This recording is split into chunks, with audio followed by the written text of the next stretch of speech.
Hello friends, welcome to Jeevanya's kitchen. Friends, இன்றைக்கி நம்ம அத்திப்பழ juice எப்படி செய்கிறதுன்னு பார்க்க போகிறோம். நம்ம என்ன தான் வீட்டில் செஞ்சாலும் கடைகளில் கிடைக்கிற மாதிரி அந்த டேஸ்ட் வராதுங்க. ஆனால் நான் செஞ்சுருக்கிற இந்த மெத்தடை ட்ரை பண்ணி பாருங்கள். கண்டிப்பாக கடைகளில் கிடைக்கிற மாதிரி அப்படியே பர்ஃபெக்டாக இருக்கும். அது மட்டும் இல்லாமல் இதில் எக்கச்சக்கமான ஹெல்த் பெனிஃபிட்ஸ் இருக்குது. ஹெல்த் பெனிஃபிட்ஸ் மட்டும் இல்லைங்க, ரொம்பவே டேஸ்டியாகவும் இருக்கும்.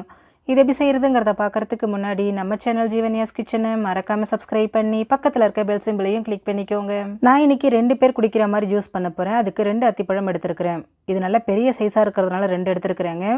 நீங்கள் எடுக்கிற சைஸை பொறுத்து எண்ணிக்கையை அதிகப்படுத்திக்கோங்க. ஃபஸ்ட் இந்த பழத்தை ஒரு நைட்டு ஃபுல்லாக ஃப்ரீசரில் வச்சு எடுத்துக்கோங்க. ஃப்ரீசரில் வச்சு எடுக்கும்போது நல்லா கல் மாதிரி இருக்கும். பாருங்கள் எவ்வளோ ஸ்ட்ராங்காக இருக்குன்னு. இப்போ ஒரு பாத்திரத்தில் தண்ணி வச்சு இந்த பழத்தை ஒரு 5 நிமிஷம் அதில் போட்டுருங்க. இந்த மாதிரி ஃப்ரீசரில் வச்சு எடுத்து தண்ணியில் போடும்போது பழம் நல்லா சாஃப்ட் ஆகிட்டு அந்த தோல் உரிக்கிறதுக்கு ஈஸியாக இருக்கும். ஒரு 5 நிமிஷம் ஆயிடுச்சு. ஆனதுக்கப்புறமா இந்த தோலை உரிச்சிக்கலாம். உரிக்கிறதுக்கு ரொம்பவே ஈஸியாக இருக்கும். இந்த பழத்தில் ஏகப்பட்ட ஹெல்த் பெனிஃபிட்ஸ் இருக்குங்க. அதுலேயும் குறிப்பாக கால்சியம், பொட்டாசியம், நார்ச்சத்தெல்லாம் ரொம்பவே அதிகமாக இருக்குது. அதே சமயம் இதில் கொலஸ்ட்ரால் ரொம்ப கம்மியாக இருக்கிறதுனால வெயிட் லாஸ் பண்ணணும்னு நினைக்கிறவங்க இந்த ஜூஸ் எடுத்துக்கிறது ரொம்பவே யூஸ்ஃபுல்லாக இருக்கும். அது மட்டும் இல்லாமல் இதில் செரிமான பிரச்சனை இருக்கிறவங்களாம் இதை யூஸ் பண்ணும்போது அந்த பிரச்சனை இல்லாமல் இருக்குங்க. இதே மாதிரி இதில் நிறைய பெனிஃபிட்ஸ் இருக்குது. பாருங்கள், 2 பழத்தையுமே நான் தோல் உரித்து எடுத்துட்டேன். இப்போ இதை கட் பண்ணிக்கலாம். பொதுவாக அத்திப்பழத்தில் உள்ளே பார்த்தீங்கன்னா குட்டி குட்டி புழு இருக்க வாய்ப்பு இருக்குது. அதனால் இருக்கான்னு செக் பண்ணிக்கோங்க. பாருங்கள், ரொம்ப நீட்டாகவே இருக்குது. இப்போ இதை நம்ம குட்டி குட்டி பீசஸாக கட் பண்ணிக்கலாம்.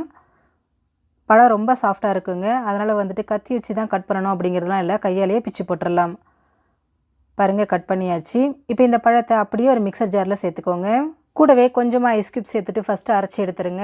அரைச்சி எடுத்ததுக்கப்புறமா இதில் இனிப்புக்கு தகுந்த மாதிரி பேரிச்சம்பழம் சேர்த்துக்கிறேன். நீங்கள் பேரிச்சம்பழத்துக்கு பதிலாக நாட்டு சக்கரை, தேன் எது வேணாலும் சேர்த்துக்கலாம். இப்போ இதில் 2 கப் அளவுக்கு நல்லா காய்ச்சி ஆற வச்சு சில்லுன்னு இருக்கிற பால் சேர்த்துக்கோங்க. சேர்த்துட்டு இதை நல்லா நைஸாக அரைச்சி எடுத்துருங்க. அவ்வளோதாங்க, இதை வடிகட்டெல்லாம் வேண்டாம், அப்படியே சர்வ் பண்ணிக்கலாம். ரொம்ப ரொம்ப ஹெல்த்தியான அத்திப்பழ ஜூஸ் ரெடி ஆகிடுச்சு. ஃப்ரெண்ட்ஸ், நீங்களும் இந்த ரெசிபியை ட்ரை பண்ணி பாருங்கள்.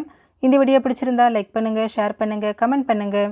ஜீவன்யாஸ் கிச்சனை சப்ஸ்கிரைப் பண்ணி பக்கத்தில் இருக்க பெல் சிம்பிளையும் கிளிக் பண்ணிக்கோங்க. அப்போ தான் நான் போடுற வீடியோஸோட நோட்டிஃபிகேஷன்ஸ் உடனுக்குடனே உங்களுக்கு வரும். தேங்க்யூ.